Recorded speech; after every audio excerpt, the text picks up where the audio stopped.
In patch 1.4, there's been lots of attention on decks like Heimer Control and various elusive decks, but there's also been a number of decks with extremely high win rates, with extremely low play rates. I will talk through the top 10 win rates on decks from patch 1.4 so far. At number 10 is the deck we all love to hate, Burn Aggro.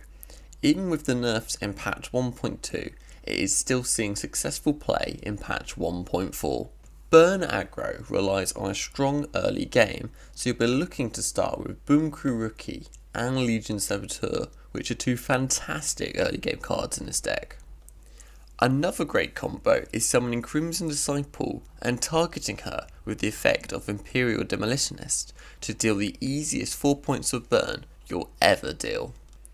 Used Cast Salesman is a card better utilised on defending turns to provide you with castic casks to defend attacks that you don't want to be defending with any of other units.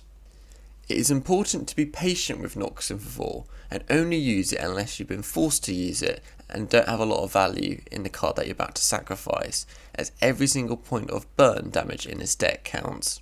To close the game, use one of the 3 decimates which will each deal 4 to the enemy nexus. They won't stand a chance.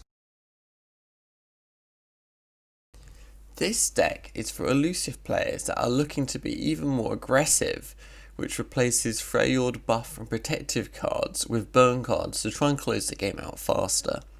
This is one of the current S tier decks in the game, but doesn't have the highest win rates in patch 1.4 due to many beginners unsuccessfully attempting the deck. The aim is to curve out and don't keep specific cards like Navori Conspirator or Imperial Demolitionist until you have Blade Scout and Crimson Disciple to unbreak them respectively. You'll be recalling many of your allies with the effects of Solitary Monk and Retreat, so make sure these are targeted on cards like Blade Scout and Shadow Assassin that have effects upon summon. You'll have a suite of protective spells with Transfusion and Twin Disciplines to protect key units. Identify whether or not you need to play aggressive and race your opponent before you die, or whether you need to play a little bit slower and protect your units against revival.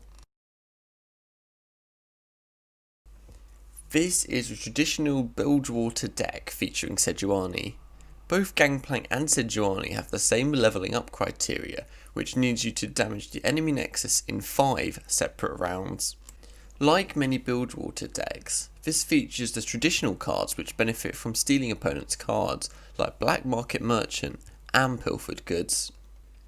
Plunder works alongside the champion's levelling up requirements, with Jagged Butcher in early game and Riptide Rex in late game, both benefiting from the damaging of the opponent's nexus. You'll be looking to damage the enemy nexus and set off plunder easily with cards like Warning Shot and Parlay. Gangplank and his kegs will amplify the damage of these burn spells further, whilst Sejuani will frostbite all enemies the first time you damage the enemy nexus each round. This is effectively your win condition to help you close the game. Corina Control is a deck that's been around since beta and can deal with board-centric decks by using Corina's effect alongside Shadow Isle's fantastic board clear. Never keep Corina in your opening hand.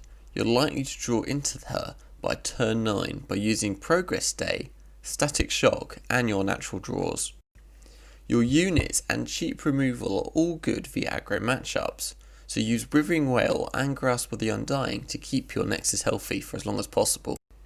Against mid-range decks like Bannerman, past turn 6 you'll want to make sure you leave your mana open for the Rune Nation to punish any kind of developing opponent's boards, whilst using your fast spells like Get Excited to punish big open attacks. Your big finish will involve Corina Vereza. She obliterates the top 5 cards in your deck to deal 1 to the enemy and nexus for each spell there is. As this deck has 30 spells, you should deal close to 5 every time. Commander Ledros is also on hand to halve the enemy's nexus health. This is a fun deck that returns Lux to the meta with Piltover support instead of Iona. It's about casting 6+ mana spells, utilising the Mage Seeker's support. Use their effects in early game until you can drop a Heimerdinger or Lux to generate even more value of the removal and summoning spells that this deck has. Mage Seeker and Conservator starts off the theme by creating a 6+ spell in hand with Last Breath.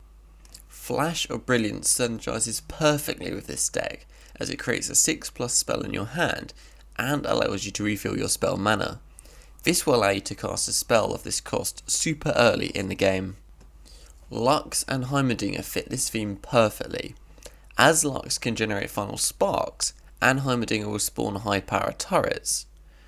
Try not to drop Heimerdinger unless you can protect him with cards like Prismatic Barrier or get off enough turrets with Flash of Brilliance to make his immediate death worthwhile. This deck features Ezreal alongside Braum and Sejuani. It's all about targeting cards to level up Ezreal quickly and win the game with burn damage. The targeting of enemies starts early with Brittle Steel to stall out the enemy with Frostbite and Mystic Shot to start the burn damage straight away. This deck requires you to get the correct burn spells quick, so features draw cards like Rummage, which work well with other targeted spells like Gotcha, which costs 2 less mana on the turn it is drawn.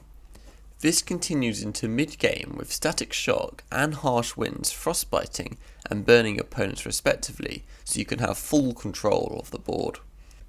A Varison Trapper can create an Enraged Yeti to help stall the game, whilst Kindly Tavern Keeper can heal you to survive long enough to deal the burn damage you need to. Use Braum to control the board until later in the game, and Sejuani to target cards in late game for that frostbitten finish. This is your standard Quinn MF Scout deck that aims to level them up quickly with multiple attacks from Scouts. Start with Fleet Forever Tracker, followed by War Chefs or Bright Steel Protector to trade up in value. The barrier from Bright Steel Protector can completely shut down aggro starts. Keep Grizzled Ranger in your opening hand, as it will curve into Loyal Badger Bear, putting huge pressure on your opponent in that kind of mid-game battle section. Use Zap Spray Fin to draw one of your spells. As they all cost 3 or less, it will draw either Ranger's Resolve, Single Combat, or Relentless Pursuit, which all offer something different for the combat style nature of this deck. The latest addition to this deck is Genevieve Elmheart, which has recently gained 1 additional power and attack.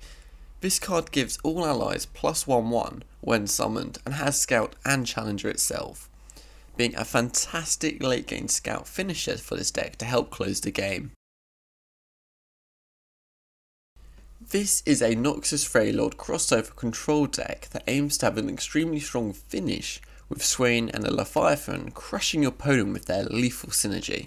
Ravenous Flock and Calling Strike are 2 fantastic spells in this deck. As Calling Strike kills a unit with 3 or less power, it combos well with Icevale and Archer, who will frostbite a unit, making their power 0, making it also a perfect target for the spell. Additionally, Arachnoid Sentry's stun works well with Ravenous Flock. Babbling Burge can be used to draw either the newly buffed Captain Farron or the Leviathan. The decimates that Captain Farron generates will contribute directly to levelling up Swain, whilst the Leviathan will allow you to draw a Swain for your big finish. Leveled up Swain stuns the strongest back row enemy whenever you deal non-combat damage. As the Leviathan does 1 damage to the enemy nexus 3 times, you'll be able to trigger this stun 3 times, giving you a very clear path to win the game. This is the infamous Heimer Control deck that's been in the meta for a little while now. You can use 26 different spells in this deck to spawn Heimer's turrets and have full control of the board. The main win condition is to control your board and play Heimer at a moment when you can get maximum value from him. What this means is ideally you want to play him and a Flash of Brilliance or 2, so you can summon as many MK3 Floor Be Gone turrets.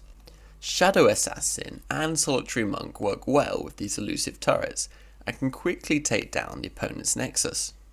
Having a progress stay for T-Hex is a very powerful finishing combo, and you should be able to pull this off easily in late game with this deck. Vi is a flexible card in this deck and isn't actually necessary for your game plan, so she almost acts as a glorified follower who can block and challenge. Use her to challenge units that may threaten Heimer and your elusive turrets. This deck is about damaging the opponent's nexus in different rounds to easily level up Sejuani and optimise the damage dealt through misfortune. The plunder keyword in this deck is key and can easily be activated through warning shots. If this wasn't enough, Yordle Grifter can generate an additional 3 warning shots as well. This deck also utilises the nab keyword, which is a new keyword replacing stealing cards from the opponent, with Black Market Merchant and Pilfered Goods. Even with Black Market Merchant's recent nerf, he still has a high win rate, showing what a useful card it is. Island Navigator and Razor Scale Hunter can allow you to frequently attack your opponent with Scout keyword. This synergizes perfectly with Misfortune's effect, as it will allow you to activate her effect with every attack, leaving you with some very favourable fights. Most of your later game cards also have Plunder, with Riptide Rex and Citrus Courier being 2 powerful notable examples that can help you close the game. Thank you very much for listening, guys, and once again I really do appreciate it. I would love some feedback on what other videos you would like to see, and also what deck on this video you are most surprised to see in the top 10. So thank you very much for listening, guys, and I'll see you next time.